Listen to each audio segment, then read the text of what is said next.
नाजरीन, उर्दू ग्राफी में खुश आमदीद। कैसे हैं आप?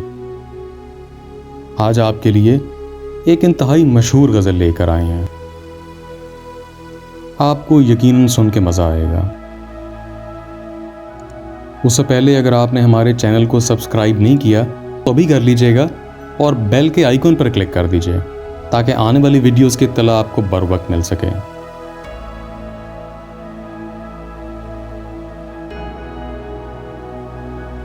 आगाह अपनी मौत से कोई बशर नहीं, सामान 100 बरस का है, पल की खबर नहीं।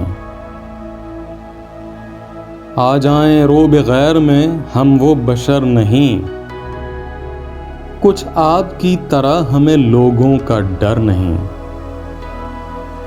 एक तो शबे फराक के सदमे हैं जां गुदाज, अंधेर इस पे ये है कि होती सहर नहीं।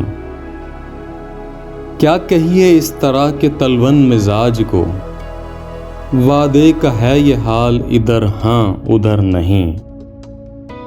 रखते कदम जो वादिये उल्फत में बेधड़क, हैरत सवा तुम्हारे किसी का जिगर नहीं। तो कैसी लगी आपको ये गज़ल? यकीनन पसंद आई होगी। अगर पसंद आई तो इस वीडियो को लाइक ज़रूर कीजिएगा, इससे हौसला अफजाई होगी। बहुत शुक्रिया।